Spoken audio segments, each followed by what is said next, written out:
This video contains excerpts from various transmissions that I received from Thoth through the years. They go from one subject to another. I felt that it would be profound to just give these as a flow, a path from Thoth, even though they are switching subjects, because it has a core frequency that connects them all. And it is at the central core of the Templum Mysterium teachings of Thoth, as he calls it. My relationship with Thoth goes back a long way, probably since I was born, but consciously since 1977, when the star kindred I was working with presented him to me as my benefactor. I'm going to place this video in a playlist that contains several other videos on Thoth, my connection to him, how I see him, my experience of him. So if you are not familiar with that, you can go to the playlist to understand more about this entity from my perspective. I will comment for a moment here on how I see Thoth. Obviously, this is a high lumen being. It's a soul. He appears in many forms through certain lifetimes on the planet Earth and in other interdimensional modes, so he can appear any way he wants to. How I'm presenting him here, and really it follows the thread of how I've been presenting him all along, but I just have a more technical ability now to bring him forward, is basically a combination of how he appeared as Thoth Racemus of Afra in Egypt and how he appears in the sacred hollow of the planet as Thoth Hara. They're very, very similar in appearance, those two, and what I create here, I believe, is very close, not perfect, of course, but very close to how he looks. I feel it brings through his quality, his energy, and his spirit as well. His clothing, yes, some of it's pretty fancy, and I have seen him pretty fancy, and I have seen him dressed in very simple robes. It seems that all of these beings, whether illumined or just sunborn, hollow earth, etc., have two modalities. They sometimes are very simply dressed and in a very simple presentation. And other times they're quite elaborate. And I questioned about that. I said, well, why is it that Thoth and these others appear in such different ways, sometimes simple, sometimes fancy? And I received that the fancy has to do with the archetypal representations of their spiritual lineage and heritage. It's not just symbolic, it's living symbology. And that means that it translates that modality. It has a frequency involved when you see it, because images are real. They have a real impact on your being, even if they're negative. So that is why a lot of the images I create of Thoth, he's dressed very fancifully, but it's all of his archetypal lineage. Okay, so I think we're going to begin now with the wisdom of Thoth. Spider-Woman says, weave or die. This means that you cannot hold back the pattern until you can come up with one which your mind believes suits you. The pattern must always be woven, and as an incarnated soul, so you must move through the pattern with good grace and trust in the outcome of its design. The immutable universe, all parts at some point coalescing with their divine appointment in oneness. This is understood from the perspective through the dualism becoming one. Stargates are points that give humanity an axitonial moment of alignment to this active principle, and thus are a point of ingress into another plane or perception of expanded consciousness. Naturally, accepting the full spectrum of axitonal moments is the foundation of all ascension dynamics. Accitonal moments are direct receipt through the meridians of the body of higher level light infusion from stellar programs created by the songs or harmonic patterning of the angelics for the purpose of drawing the body into transpersonal pause in order to fully receive the light doctrine being intoned within that breath of the universe. The axis mundi, or world axis, is any point on the planet that holds the divine center of the four-square universal cornerstone for a specific aspect of universal concordance. In other words, Mount Kailash is the axis mundi for the ascension grid, which contains various cross-point references within the cosmic field of the planet. There are several other major axis mundi on Earth and many minor ones, each attendant to a specific dynamic system of the Earth. Only Yeshua has ever held that point in the body. This after he fully received the universal Christos at the time of his baptism. There is a prayer wheel dynamic, which you might see as someone spinning a Tibetan prayer wheel with strings attached, a small sphere at the end of each string, all being of a different length. If you see the prayer wheel as rotating from Mount Kailash, the spheres would spin out from there, going around and around, a different sphere passing over a specific location at an appointed time. Sometimes the wheel is spun faster, and then the spheres appear over the locations at other times with less pause in between. If it is spun slower, the reverse occurs. Next, a question is asked. This is about something that I received from Thoth, and I quote it here. She stood upon a sphere containing within it a cube, the angelic fire letter Ukabar, ablaze at its center. Ukabar is the seventh vowel of creation, and as such denotes the infusion of light into the membrane of cohesion at the center of the atom. Now the question is there a direct connection between the Ukabar, the seventh vowel of creation, and the Ur-Kabbalah, the symbol of the Shambhala master rays? Thoth's response: the Ur-Kabbalah Shambhala master symbol is a trigger for the Ukabar, seventh vowel of creation. Looking upon it and meditating with it can create a chemical transformation in the left lobe of the brain, which activates the vowel or tonal capacity to speak his vowel. Of course, one would have to be spiritually ready to truly open entirely to this process.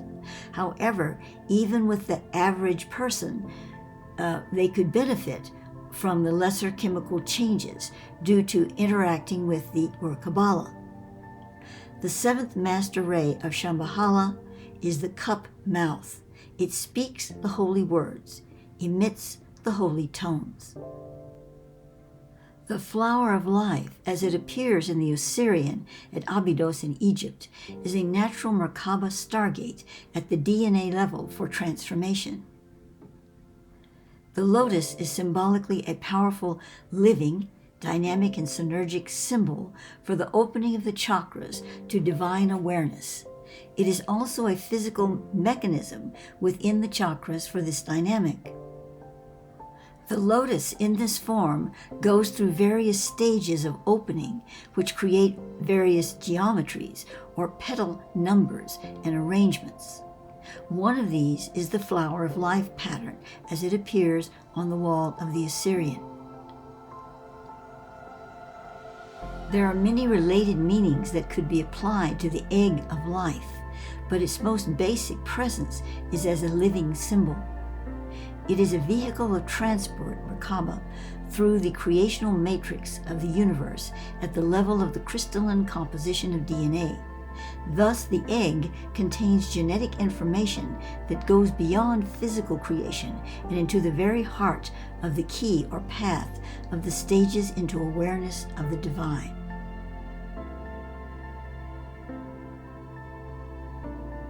And then the question is asked, could Thoth comment on the root meaning of these particular individual syllables and their overall reference point in the name Shambhala, and what, if any, could be the most appropriate spelling to work with? And Thoth responds, the most ancient Alawi, and that's the first language of mankind, version is Shumbahala, that is Shumbahalla. As stated, many of the words that come out of the ancient known languages, such as Latin, have even more ancient origins in the first languages of mankind, which originated in Mu, Lemuria. Mu was the mother continent in the Pacific, which submerged under the sea many eons ago. It was the races from Mu that originally populated the world, including the fabled continent of Atlantis. The most ancient of languages was the Alawi, that's Aloi, which was derived from the electrical waves in the brain that, when firing, create actual fire letters. This is true for the electrical impulses in the heart brain, the neurons within the heart, as well. In Alawi, Shu means to sweep out or up, to trace the sky. Bahal is to signify with the sound of the heart, or a chant song from the heart. It was also used to signify a canopy of sound created as a sacred geometry through perpetual chanting in the ancient temples.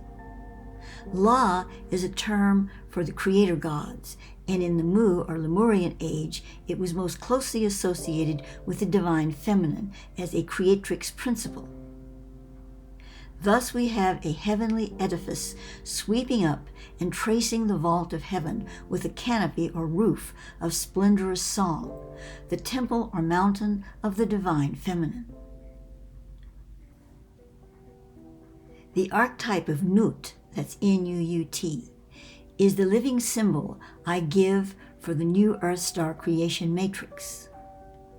It is more than just a creatrix for the new Earth, but certainly incorporates that dynamic in her divine radiance.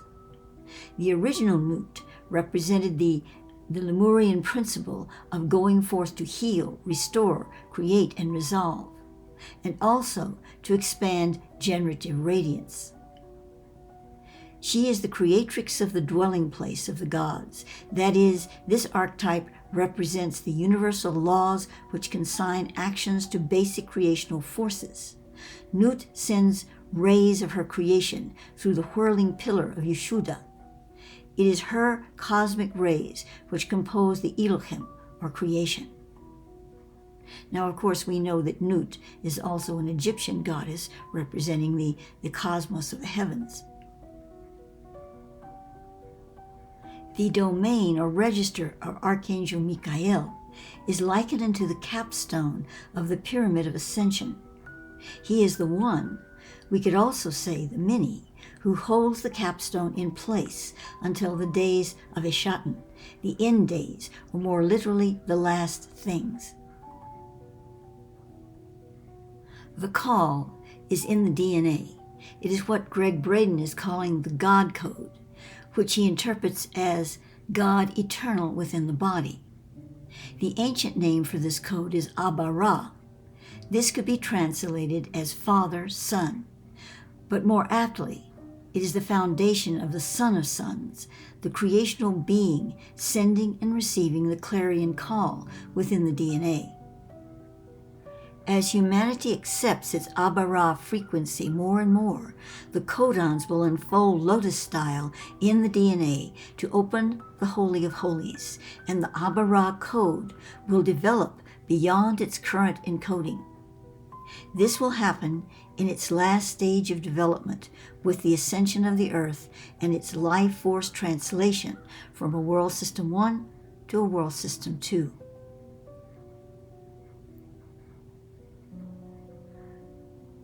Thoth elaborates on string theory. The membranes are like undulating currents of light tension. These are ultra-frequency light waves that have an elastic quality due to their unique particle relationship, how each particle relates to one another. These particles are, shall we say, coated with a signal that communicates a glue to bind the light particles in a specific manner. This binding is not static, but in constant pulse. It is turning itself on and off, and thus the communication between the ultralight particles goes on and off. Each membrane has its own on-off code. When one membrane is on, the other occupying the same space is off. Thus, they do not collide. There is much more to this topic, but this is the basic understanding. A question is asked, energetically, can you please explain how John the Baptist was the forerunner of Yeshua?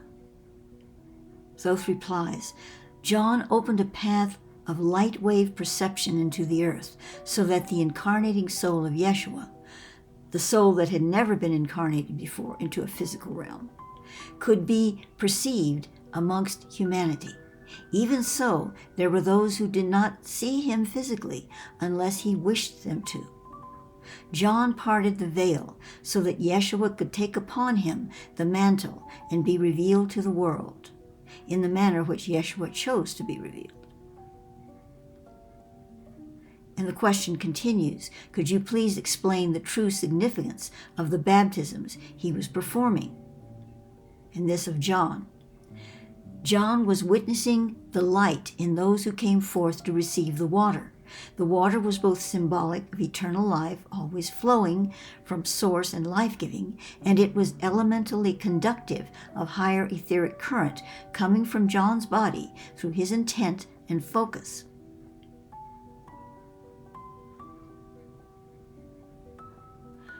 Thoth states, when we speak to you of ascension, this is the frequency of microgeometry ascending the tonal scale of harmonics to enter the new earth geometric base of World System 2, holometric encoding within the energy bodies.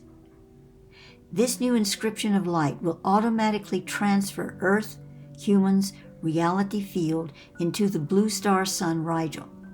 So you see, place is changing through awareness and not physical linear travel from point A to point B. The micro-portals in elementation, minerals, plants, cells, are created by blue needles which quantum leap through matter via focal transactions of cognitive displacement. And the question is asked, could you please explain focal transitions of cosmic displacement? And while you're at it, the definition of holometric. Short versions, please, not complete sciences. Thoth responds, the universe contains intelligent movements of hyper-energy. We have previously given you this explanation as itons. Within the itonic variable is a tracking system that locks onto common signals within the energy systems of the universal continuum. This is inclusive of all elementation.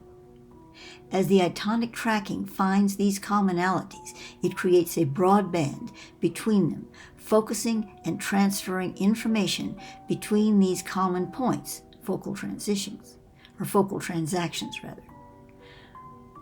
Cognitive displacement is the removal of dead feeds or junk signals that are no longer active. The blue needle strikes are then free to enter to find resonance with the subatomic fields. Holometric encoding is the intelligent measuring equation of everything in that field, i.e. the 4444 Stargate and portal, and then transferring the equation into a more refined light mathematical state. This next question was asked of Thoth in the year 2006. However, it's even more applicable now. The question is, can you please provide us with an update on the planetary ascension energetics happening at this time that are not being consciously felt or experienced by most humans at this time? Thoth's response, tensions that are building up in the sun's interior, caused by certain stellar alignments, are producing an etheric plasma that is being released from the solar sphere. This plasma could be observed scientifically using certain filters. If seen, it would be a green coloration with blue flecks bursting in it, like bubbles. We call this etheric plasma Idoki, meaning the dragon's breath, that is spelled Idokii. As the Idoki reaches Earth in the next few months, it will begin to change the atmospheric conditions even more intensely than the present changes which have been occurring. It will also tend to create more erratic behavior in persons who operate in the lower astral levels of consciousness. Bear in mind that this does not simply mean that those whom humanity has categorized as the bad guys, but about 75% of the planet's current population. It will affect 99% of the population to some extent in the coming 3 to 5 years as the Idoki intensity steadily increases, becoming trapped in the null field between the solar and lunar shells that surround the Earth. Now, I would like to comment here in 2023 that obviously he's not taking it any further in this statement, but I would say that what he's saying here has doubled, tripled, quadrupled during that time. The question is asked, is there anything we can do to keep clear of this pollution? Thoth replies, the dragon's breath is a sacred aspect of the dance between the sun and the earth. It has occurred before and will again. The last occurrence was in 1765 to 1788. If one understands that it is a sacred exhale intended to be inhaled through the solar plexus as one focuses on the pure essence of love, the dragon becomes a winged angel of light in the heavenly bodies, opening portals to the place beyond the constricted lower astral levels. However, many humans will simply swim in the denser fumes and not breathe them into the light of their being. To assist humanity in this transition at this time, I invite all who read this to come together with me in the joy of reunion, that you may renew your covenant with the Spirit source and the stream of love flowing from it.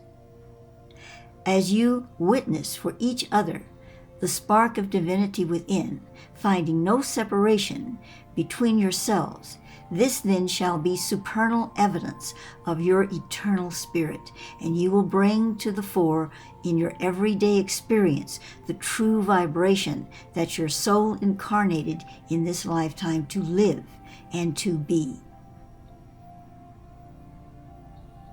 Here Thoth describes his working relationship with me. I, Thoth, the Hierophant, along with the Merkabahs of souls whom I represent, work in tandem with Maia to offer seekers insights, living symbols, i.e. dynamic and interactive symbols and images, and visualization matrices. These tools will allow those who quest down this path to more clearly understand ancient, current, and future light programs for this planet. Individuals will also be aided in their interactive journey into Numis Om, that first stage of the developing New Earth Star hologram. I extend to you my open hand, the gift of touch between my being and yours.